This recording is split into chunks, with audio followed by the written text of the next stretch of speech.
again, Mac certainly passed his first test, but again, 24 hours later, and I know you haven't really dug deep into tape yet to see everything, so it's hard to say, but just relative to your expectations from everything you'd seen in the preseason and going in and what you thought Mac would be, was he about the same, a little better, a little worse, or a lot better, a lot worse? About the same. I mean, it's going to go down. That's what you expected him to be. Yeah, pretty much. I mean, look, if the Dolphins, if Jason McCourty doesn't make that great play down the middle of the field and the Patriots have a big play there, maybe we're looking at things a little bit differently. Right. Even the Myers throw on third down, I thought the throw was fine. I thought Myers should have caught it. I mean, it wasn't perfect. It wasn't great, but he was trying to put it in a spot where only his guy could catch it, and I thought he did. Jacoby Myers would probably want that one back, but I thought overall, yeah, I thought that Mac did a really good job. I thought he was as advertised. He outplayed Tua. He was the best NFL rookie on Sunday. He was probably the best quarterback in the division.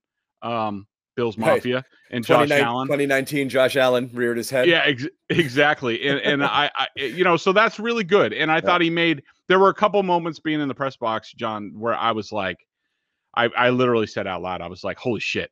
Like, what kind of throw? The throw to White. The throw that got called back because of holding by Justin Herron, where he was moving all around and he threw off his back foot and led the guy. I forget who he threw it to, but it was just an outstanding throw. There was the third down throw, like past the sticks on like second and 15, or I don't know, something like that.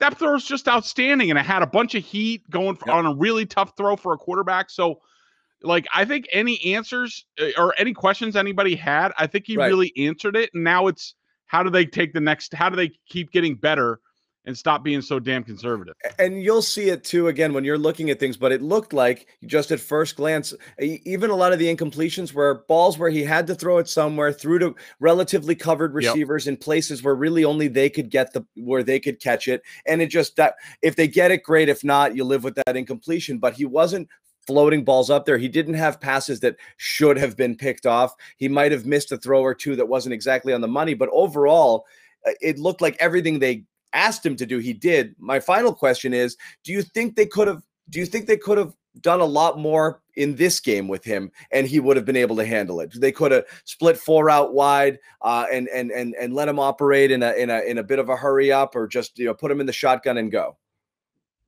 Yeah, but the question is, John, well, first of all, with the Trent Brown injury, with the protection, protection. How much confidence did they have in that?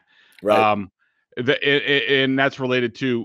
But could the other guys around Mac Jones be on the same level? Could Kendrick Bourne? Could Nelson Aguilar? Could the tight ends?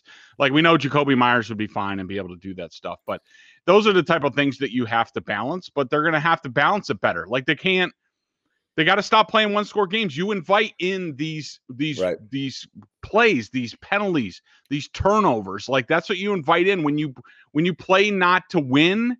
You oftentimes lose. And look, John, to bring it home, let's be honest here, okay? Since the end of 2019, when they faltered down the stretch, this team is now 9-15.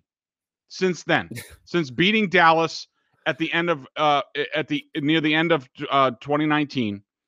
They're now 9-15, and that's just facts. And changing personnel, it was Brady, it was Newton, now it's Mac Jones and company. Like, they changed a lot, and they're still losing. That's the bottom line. All right. Well, this was supposed to end on a positive note, Greg, but we keep it real over here, PSJ. You know that. The wet blanket all the way through. Yeah.